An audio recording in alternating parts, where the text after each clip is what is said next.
Hi everyone, welcome back to my kitchen. I am always very excited to have you here tonight. Tonight we are making what I like to call Graham's black bean surprise. And the reason why it's called that is because A, the recipe kind of came from my grandmother, so thank you Graham.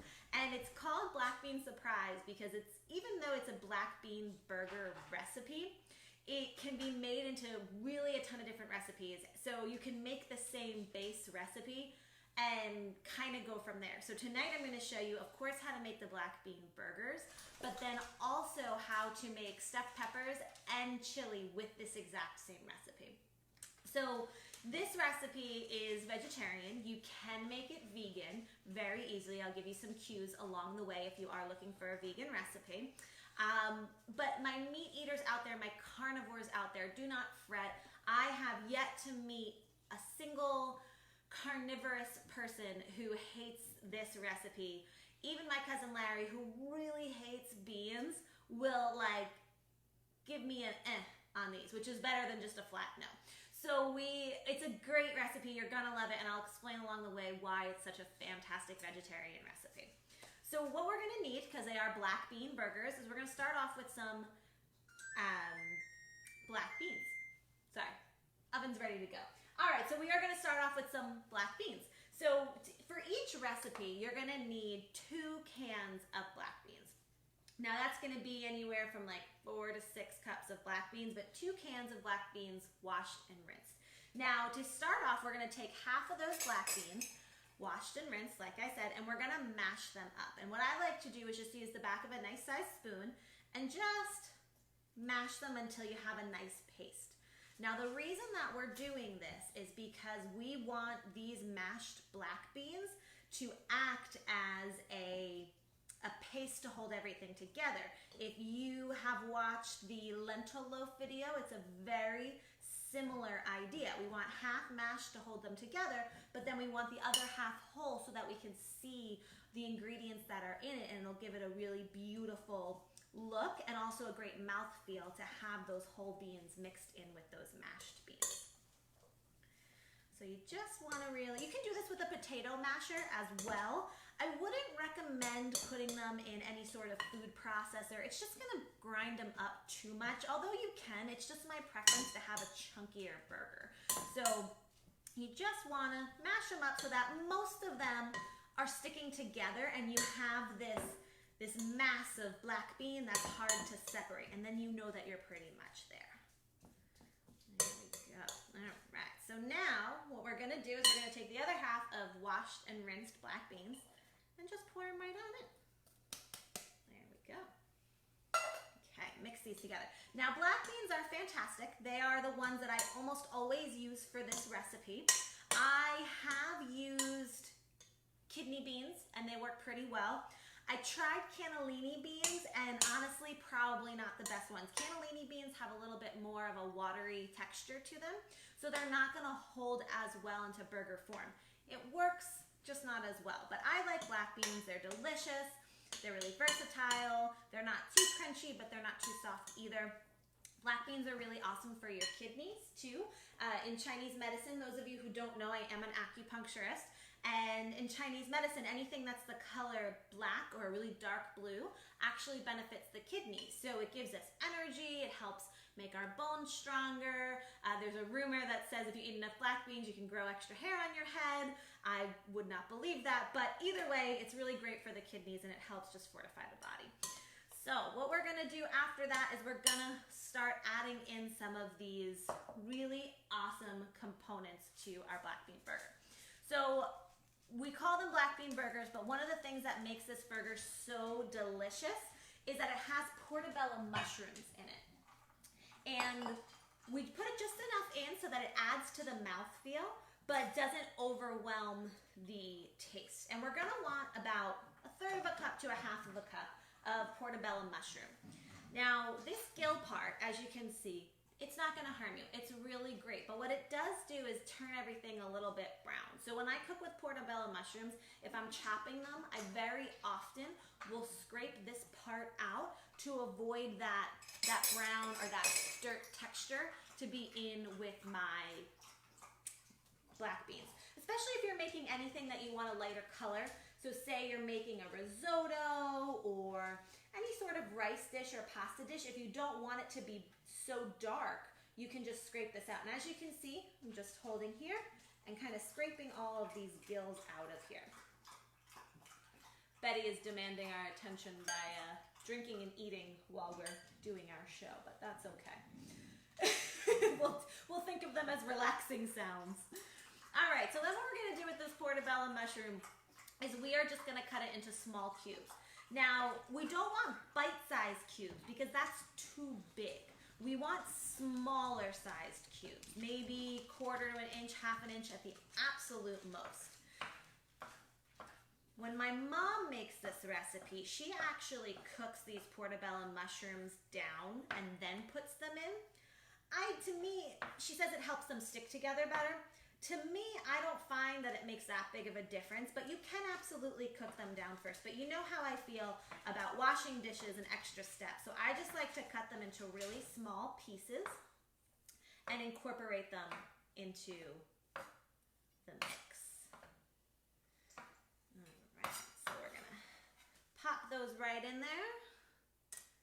There we go. Our next ingredient is gonna be broccoli. Now broccoli helps make this a complete meal by giving us a vegetable in with this starch, but it also gives it this really beautiful color. So when you're looking, you have this dark black bean, portobello kind of look, but then you have these pops of green in here. If you wanted to replace this with something else, you could. I just think broccoli is the best option for it. So we're only gonna need a couple of florets because we're gonna do about 1/3 to 1/2 cup of broccoli. And we are going to chop this pretty small. Again, we want this to kind of meld together as a burger. So if we have all these big, huge, chunky pieces, it's not gonna stick well together. So what we're gonna do is we're actually going to kind of really cut up this broccoli. We wanna be able to recognize it, so we don't wanna puree it, but we also want it to, like I said, really stick inside this burger.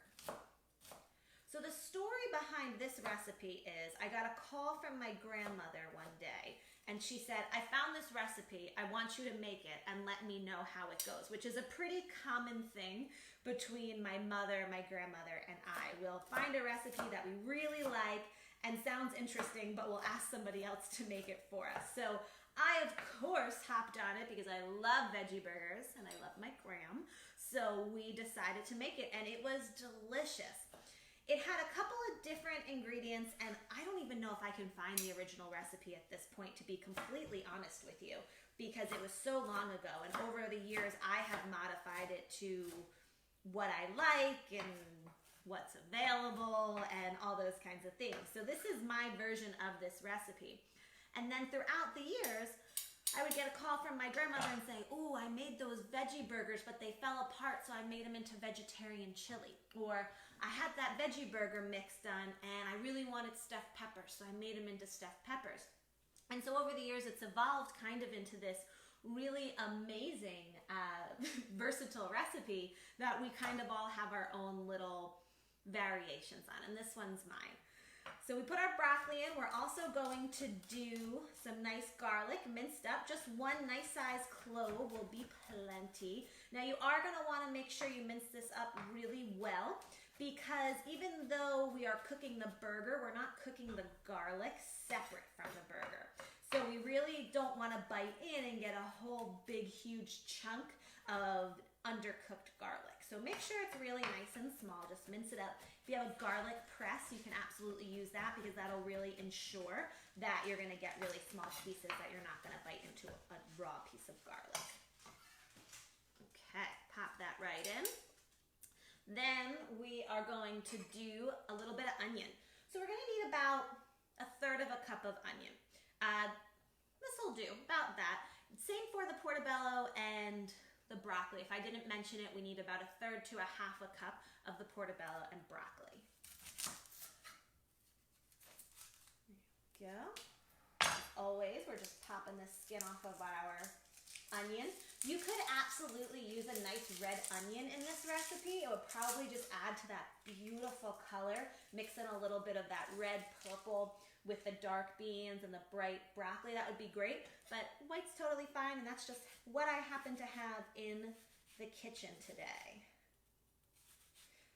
So what's great about these black bean burgers, besides the fact that you can kind of make a whole bunch of different recipes with them, is that you can eat these burgers in all different ways. You can have them obviously as a burger. You can have them on top of your salad. You can have them as a side dish to one of your other meals. You can, which I have done in the past, use them as burger buns. I've taken like a piece of eggplant and put it in between two of these black bean burgers, and they're delicious because they just have a really great flavor that kind of goes with everything. All right, so we're popping that onion in. Whew. Strong onion. It's kind of getting me a little bit. Okay, so now that we've put all of our solid stuff, our veggies and our beans and our aromatics in here, we are going to start adding in the flavoring and the binders. So we're going to do the flavoring first. And our big flavoring for these is going to be nutritional yeast, Worcestershire sauce, and fennel.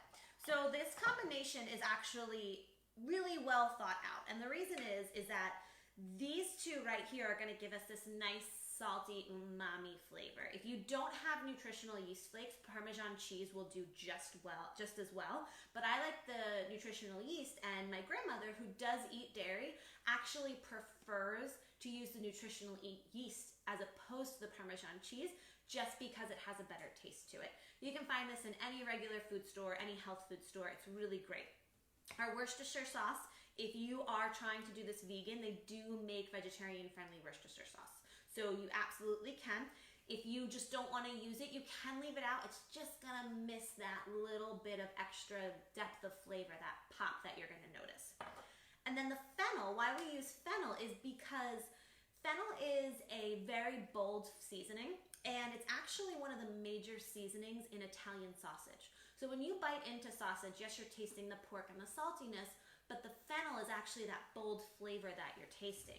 So when you put fennel into a vegetarian dish with portobello mushrooms that have a mouthfeel of a meatiness, when you're putting that in, it's actually going to make it taste more similar to, it's going to be reminiscent of a meat-forward burger. And I am not one for replacement meat. So you will never catch me eating like a veggie dog or anything like that. But there's no reason why we can't add in flavor profiles of meats to our vegetarian dishes. And that way it increases the depth of flavor, but then also is very pleasing to the carnivores as well when we try and feed them vegetarian dishes. So we're going to do about maybe a quarter to a half a teaspoon of whole fennel seeds. If you have ground fennel instead of whole fennel, it's totally fine. That'll work as well. We're going to do about 2 teaspoons of our Worcestershire sauce. There we go. Nice. And we're going to do about a third of a cup of our nutritional yeast flakes. Nice. Okay. And we're going to mix this in. I like to mix in the flavorings before the binders just because it really helps get the flavor into every little nook and cranny of our burgers. Okay. There we go. All right, our last ingredients are going to be our binders. Our first one's going to be breadcrumbs, and these are gluten-free breadcrumbs. 4C gluten-free breadcrumbs are my absolute favorites. They just have a really great texture. They're not too heavy, but they hold their form, and we're going to use about a half a cup of these guys.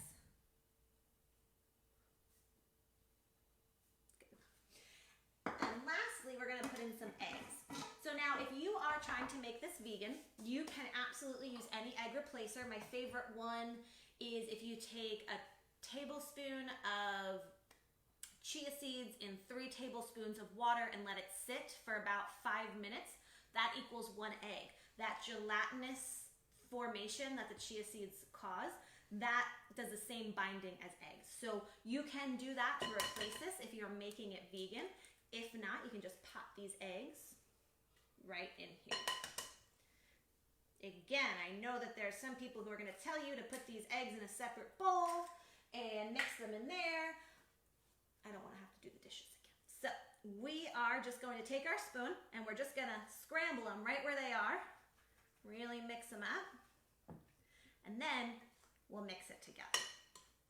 And you'll see that this is a nice wet consistency. We want it to really have that wet consistency so it'll stick together. If it's too dry, add just a touch of water to it to let those breadcrumbs absorb. I'm using large eggs, so if you have medium eggs, you might have to add in that little bit of water to let everything absorb and it get nice and wet. All right, and here we have it. This is our Graham's Black Bean Surprise Base Mix. So if we're gonna make black bean burgers with this, what I like to do is pop this in the fridge for at least a half an hour so that it really solidifies together. Right now it's a little wet, so if you put it right into the hot pan, they don't hold as well. If we let it sit in the fridge for about 15-20 minutes, it kind of solidifies, just like when you're making cookie dough, and it holds its shape better, and that's really what we're looking for here. So we're gonna put this in the fridge. There we go.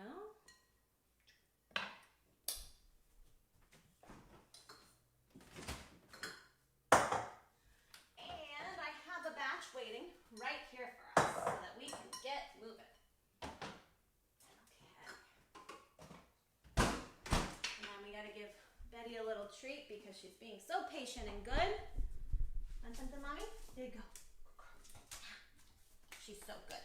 All right, so as you can see, we have our cold black bean mix here. And what I'm gonna do is I'm gonna start off by making just a couple of burgers for you. This much, if we take the burgers and make it, it'll make about 10 black bean burgers, some nice sized burgers. So I'm not gonna make them all. I'm not gonna make you sit here and watch me make them. But after we do that, I'm gonna move on to stuffed peppers and then chili as well. So let's get started because we have a lot to do. So we're gonna take these and we're gonna pop on over to our oven, stove, excuse me. And we're gonna turn on in a nice, heavy, flat, non-stick or cast iron pan. We are going to pop in about 4 or 5 tablespoons of coconut oil. So I like to fry in coconut oil, pan fry in coconut oil, because it gives it a really nice, delicious, buttery taste, and it has a low flash point. So if we use olive oil here, the pan would kind of start to smoke a lot sooner than if we use these. So we can get it really nice and hot and sear the outside of these burgers without having that smoky, rancid oil of olive oil. And you know, I just think it tastes better than butter. So if you're asking, can you put these directly on the grill? Unfortunately, no, you can't. They will fall apart. So we don't want to put these guys directly on the grill. You always want to cook them on the pan. If you have them cooked and then want to warm them on the grill, you absolutely can. But these are not barbecuing black bean burgers. So we are going to let this heat up nice and warm. And what we're going to do is we're going to make these in like 1/3 of a cup sizes. So I like to use my cup right here. And I will tell you that if you have wet hands, this is easier to work with because it's not going to stick. So I'm going to get a bowl and I'm going to put some water in it so that I can dip my hands in, so that as the mixture starts sticking to them, I can pop them in the water and it will stop sticking. There we go. Okay. It's nice. And we have like 1/4 to a 1/2 inch of oil in the pan. And as you can hear, it's already starting to pop because there's a little bit of stuff in there still. That's okay. Just add some flavor. And that means it's just getting really nice and warm. If you want to check it, just take like a little piece of onion from the mix, throw it in. It's really not sizzling yet, which means it's not hot enough. We want the pan to sizzle as soon as our food hits it so it has a nice crust on the outside. Okay. There we go. So Another minute. So while this is heating up, I just want to give you guys a little update on what's going on. I'm loving doing these cooking shows with you, and I really want to continue doing them. However, next week I am opening my real life business, reopening it, Green Banana Wellness. I'm an acupuncturist, I own the business, and we are reopening our doors from this pandemic. So next week I am taking the week off so that I can focus on getting the business back open and really focus on how I can make these classes better for you guys. So together, I'd really like to hear back from you and take a week off and then come back with some really great new ideas. So if there's anything that you'd like to see, like to learn, please just shoot me a message. I want to hear from you guys and see, hear what you want. All right, this pan is nice and smoking hot, so I'm going to wet my hands a little bit. I'm going to take about 1/3 of a cup of the mixture, pop it in here. I like to use my little measuring cup. I'm going to place that right in here. And I'm going to let it cook for just a minute or two before I push it down because I don't want it to fall apart. So we're going to let it cook about 30 seconds while we're getting the other one. That will continue to cook. And these need to cook for about 4 to 5 minutes on each side. There is raw egg in them, right? So we do need to cook them all the way through to be food safety appropriate. Now I just take the back of this and just press it on down. There you go. Kind of making these guys a little bigger today, so. There we go. We can press this second one down. And now when you put these in the pan, you don't want to overcrowd them. You want to make sure that they have room so that they're each getting really nice and hot. I could probably fit like 7 patties, 7 burgers in this pan, but if they're too close together, they're going to start steaming each other. It's going to be hard to flip them. So I try not to put more than, they say, 3 or 4 burgers in a pan while I'm cooking them. Okay. All right, so we're going to let these cook. They're going to need about 3 to 4 minutes on each side to really heat them through.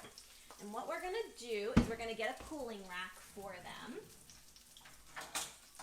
Now, if you're doing anything like pan frying, you're going to want to use something to let them drip through. I never had a pan like this, but then I got my air fryer and it came with it. So when we fry things and we get them nice and crispy, if we put them right on a paper towel, which is really normal because we want to soak up that extra grease, then they actually get a little soggy on the side that's facing down. If we take one of these pans that has these nice little fishnet grooves to them, they're going to dry, the oil will drip off, but they won't get soggy. So this is actually the best thing that you can put anything fried on, whether it's pan fry, air fry, deep fry. Put it on a pan like this and it's really going to help keep its crispiness.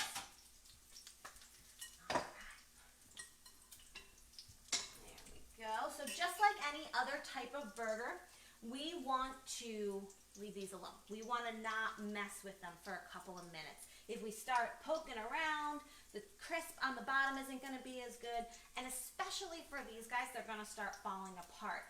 If you can see in here, we have like chunks of everything. We really need that crust to hold it together, so we don't want to mess with it too much. And if you're getting worried, just check the bottom. Just look. You'll see, just like anything else, just like if you're cooking fish or meat, as it cooks, it's going to start changing colors from the bottom up. So we are just going to let it continue to do that for a couple of minutes. Let me just get some of this junk out of the way while these are cooking. Go. We're going to put these over here because we're going to make stuffed peppers with these guys, but not just yet. All right, I think this first guy is ready for a flip. Now, we just want to get right underneath it and do a quick pop. Now, these are not going to be our perfectly round little burgers. They're going to be nooks and crannies, but I think what you guys have realized by now is I really like rustic cooking. I like to see my food. I want it to have texture. I want it to have a story. So I'm okay with it looking like that. If you are not, you can always cook with like little rings, silicone rings that will keep them together. I just don't think it's necessary. All right, we're gonna flip this other guy. Ooh, these are nice and brown and really delicious. You're gonna love these.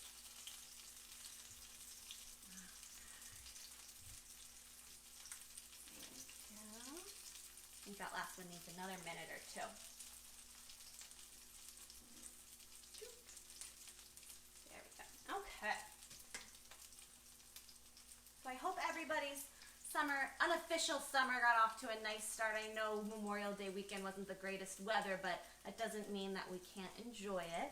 I know that I really enjoyed this weather this week a little bit better, getting outside, getting some fresh air, and I think it just makes us all feel better. So I hope you guys are taking advantage. All right, there we go. All right. So if you're worried that your burgers aren't going to stick together well, if you're worried that you don't want to put a whole burger on there, what you can do is make a little test one, maybe about $half size, pop it on there, let it cook. If it flips over and doesn't fall apart, then you know that these bigger ones are going to do better. Now, I know that I said I'm going to teach you how to make them in this recipe into stuffed peppers and chili, sorry. But you could actually also make these into little vegetarian meatballs as well. Instead of making them in patty form, you could just roll them up, use a scoop and roll them up and kind of pan fry them like this and toss them in a little tomato sauce. They'd be a really great vegetarian meatball. And because it has that fennel spice, that's more of an Italian Mediterranean spice, you toss them with your favorite tomato sauce and you got yourself a really delicious meal. So these guys are looking pretty good. Now, because we're waiting for the egg to solidify, when we're cooking these and you want to know if they're done, we want to press on them a little bit. Now, this is a squishy mixture, right? It can mold into anything, but as it cooks, as the egg cooks and it really cements to the breadcrumbs, it's going to solidify itself. So if we push on this guy and it feels soft like cookie dough, it's not done yet. But if we push on it and there's not a lot of give, that means it's really cooking all the way through. And these guys are feeling pretty good.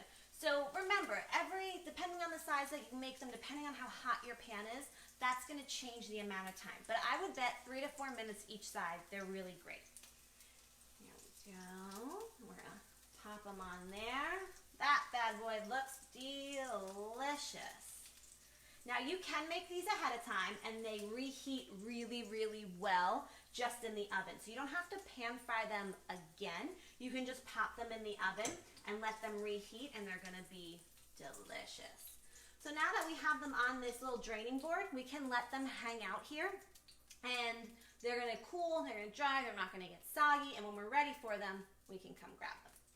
All right, so we're gonna push this guy back. And we are going to move on to our stuffed peppers. So come back over this way and let's get started. All right. So like I said, because this has fennel in it, any sort of Mediterranean dish it's going to do great on. And stuffed peppers are such a great dish to kind of stuff with anything, right? So if we wanted to make these Mexican stuffed peppers, we could add salsa and cilantro and jalapeno, maybe a little adobo sauce, and really give it a nice flair. But because we have it like this, we're gonna keep it this way. Now, when I do stuffed peppers, I like to use red or yellow peppers. Most of the time, red and yellow peppers are just further ripened green peppers. So anybody who gets really bad agita or indigestion from green peppers, try and eat some red, orange, or yellow ones. Because they're sweeter, we actually digest them a little easier. So because we're going to be eating this big pepper, I like to use these red and yellow ones that are a little easier to digest. And what I like to do to make them, you can do them in all different ways. Some people cut them this way. I like to cut the top off and use that. So what we're going to do is we're just going to chop this top off just enough to be able to pull out that inside. There we go. And we're going to do the same thing for the other side.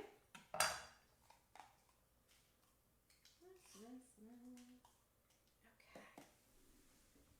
And what I like to do is I like to take a little bit of this pepper because this is good pepper. If you want to save it and use it for dipping in hummus, that's great. But this is a really good pepper still. So what I like to do is just chop it up and throw it into our black bean mix because it's just gonna help tie the dish together. We want the flavors on the outside to mirror the flavors on the inside.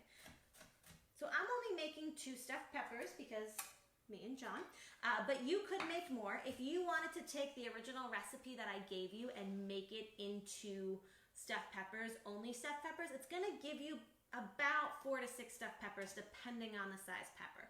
If you have some like huge gigundo peppers, it might only make 4. But if we're using these tiny little guys, you might be able to make 6. So it just really depends, but you could absolutely feed a family of 4 off of just one batch of these black bean burgers and stuffed peppers. All right, so let's throw these in here. This guy I'm gonna save for something else later. And let's mix them around. So one of the things with stuffed peppers is you always need a liquid, right, to hold them together on the inside. If not, we're gonna have this, yes, delicious, but kind of dry stuffed pepper filling. So what I like to do, especially because we're making it more of a Mediterranean taste, is to use a little tomato sauce. Now, if you have leftover pasta sauce, if you have leftover pizza sauce, and you want to throw that in there, that's totally fine. But you just want to add enough to coat the black bean mixture.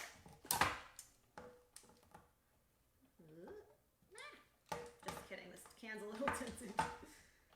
No, I can't get around it. Uh-oh, we're having can problems. Okay, we'll wait.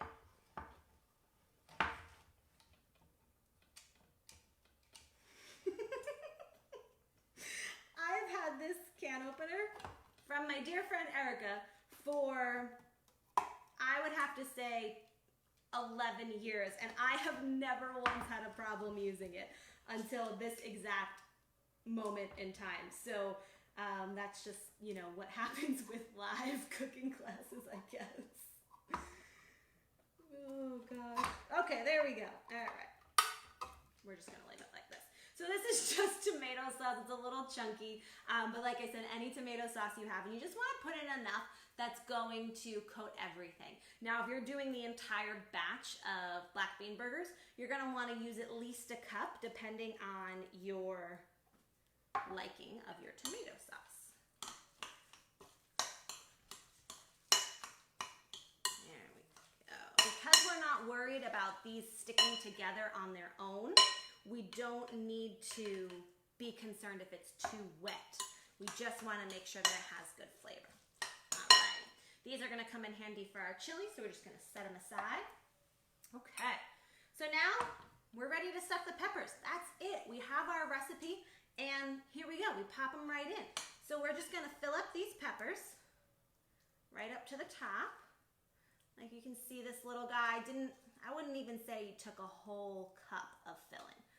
Just enough up to the top. We'll let him lean for a second.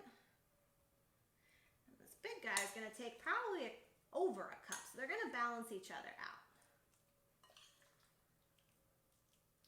There we go.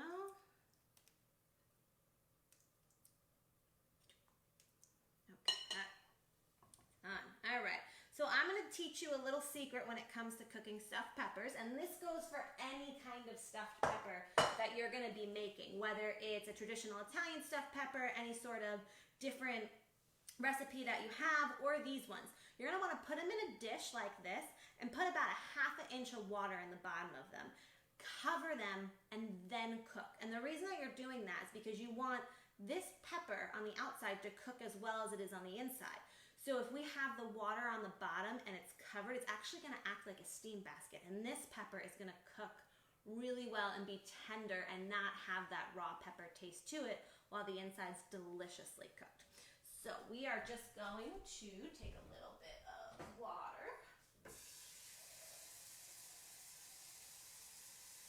Here we go. Dump it right in here. Now, if you really wanted to get fancy, you could put a little bit of white wine and butter on the bottom, because whatever you are putting on the bottom is the liquid that you're going to be cooking these in. So if you really were feeling funky, like I said, a little bit of white wine, a little bit of lemon, butter, and it would really kind of elevate it a little bit. But super simple, just a little bit of water on the bottom and you got it. Now, what we're gonna do is we're gonna cook them like this over the top. And we're gonna cook them for about half an hour in a 375-degree oven. And then when they come, right before we take them out, we're gonna add a little bit of mozzarella cheese on top, and whether this is vegan or regular, that's up to you. And put them back in for another 5 minutes. Make sure it's really nice and melty on top, and you have yourself a really delicious meal. I don't have any TV magic to show you these finished products, so check out the page later tonight, and I will put up pictures for you of what it looks like. All right, so 375, about a half an hour we're going into this oven. Okay. All right, guys, we are almost there. Thank you for sticking with me. I know it's a little longer than usual, but it's worth it. So what we're gonna do now is make our chili. So we're gonna take out the stuff that we put in here. If you're making the chili, you do not have to put it in the fridge. It's just, I was trying to show you guys what to do. So what we're going to start with is we need a spice blend. So we're going to take one of these dishes and we're going to put together a nice little spice blend. My spice blend for chili is always a little bit more Tex-Mex style. So I'm going to use things like a cumin. I'm going to use things like chili powder, cayenne, paprika, because I really like that flavor profile. You don't have to throw it in, but it just goes well together. Alright. Don't want to get too heavy-handed on that. That's the cayenne pepper. We won't be able to taste our dinner. Alright. A little paprika. Now this is important. You don't have to do this, but it really adds to the dish, because if we throw this in a pan with just a little tomato sauce, then guess what? All it is tomatoey soup with black bean burger, right? So we want to make sure that we're giving it flavors to develop that we'll bring with us. All right, so we're gonna come on over to the stove and get this chili going. Okay. So we're gonna take a nice little pan and we are going to put some olive oil in, about 2 tablespoons of olive oil. Now, this recipe was developed by Grandma because her black bean burgers didn't stick together. So she didn't know what to do with them and then added in all the chili fixings to go with it. Like any other chili, you can throw anything you want in here. We all have our favorite chili add-ons. So any flavorings, if you want to throw an extra bean, you can. It's chili, right? It's a one-pot meal. We just throw everything on it. So we're just going to let this heat up. And what we're going to do is we are going to take this entire mixture, pop it right in. And we really want to let it brown. That's what's going to give it that really depth of flavor.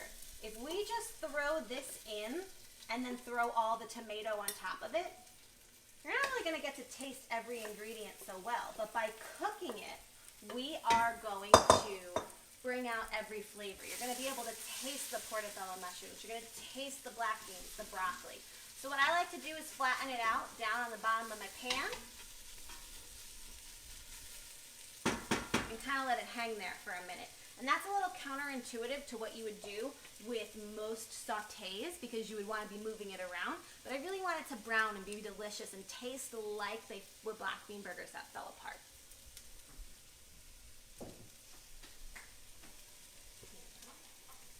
Okay.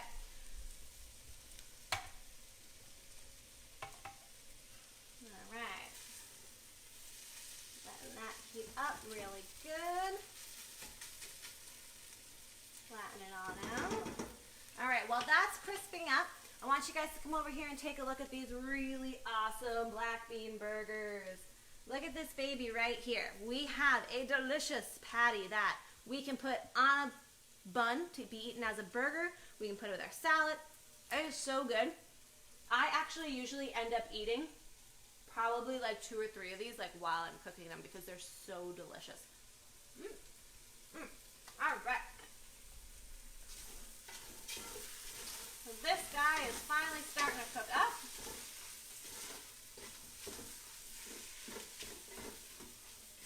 Always be mindful of your pans, guys. So we started off with a cast iron pan. That's a really nice heavy pan. It's going to hold our heat really well, and it's not really going to stick so much. This pan's a thinner pan, and it's going to heat up a lot quicker, but there's not non-stick on the bottom of it. So what we got to do is make sure that we're not letting it stick stick too much to the bottom. All right. So I like to add in my spice profile. Like I said, that's chili powder, paprika, cumin, coriander, all those really, really delicious Tex-Mex Southwestern spices to hold it together. There we go. Nice. Let that keep cooking up. And we have the rest of our half-open can of chunky tomato sauce, and that's going to be what brings in this really delicious tomatoey chili flavor that you're looking for, that you're used to. Nice. All right. So we're going to let this cook for a couple minutes, but as it starts to come together, as it starts to lose its moisture, it'll start to get sticky. And that's when we want to add a little extra moisture, like we are going to from this tomato sauce can. Now, I like to add in the full big can, so that's 28 ounces of our tomato sauce. Now, this one, don't use your pasta sauce with your leftover pizza sauce, because it's just going to taste weird because you're mixing your flavors, your genres. We always want to stay in the same genre. Now, if you have any sticking to the bottom, just like any other recipe, you really want to scrape it up so that you get all those really good crispy pieces that are sticking there. All right. Okay, now, everybody who makes chili has a secret ingredient. It's like that thing that you have to put in your chili because it just gives it that little extra punch. It's not salt and pepper. We should put that in everything to enhance the flavor. But mine, I'm going to share it with you, and I'll share it with you again when I teach you how to make my other chili recipes, maybe later this fall or in the winter, is chocolate. And I know it sounds really crazy, but we have so many acidic flavors in here, right? We have our tomato, we have our broccoli, we have all this acid in here, and the sweetness of the chocolate, and just a little bit, rounds out the flavor. So you don't want to do any like super sweet milk chocolate. Either a nice semi-sweet or a dark chocolate really adds to this in such a delicious way. And that's it. And we have our chili. I like to let this cook for about at least 10-15 minutes, and then you can serve it on top of really anything you want. And it's delicious. You can use it on baked potatoes. You can put some cheddar cheese on top of it, some sour cream, and just eat it in a bread bowl. It's fantastic. So I hope you guys loved today's recipe. Graham's Black Bean Surprise can be used in so many ways. It's such a versatile recipe. And I hope that maybe you guys try and use it in some different ways and share that with me too, so that we can all enjoy this recipe together. So remember, next week we're taking a little hiatus so that I can get my office up and running and figure out the best way to make these videos help you guys. But then after that, we're going to be back. So shoot me your ideas for recipes, requests, and I am happy to help you guys out. So stay safe, stay healthy, and have a wonderful couple weeks. Thank you.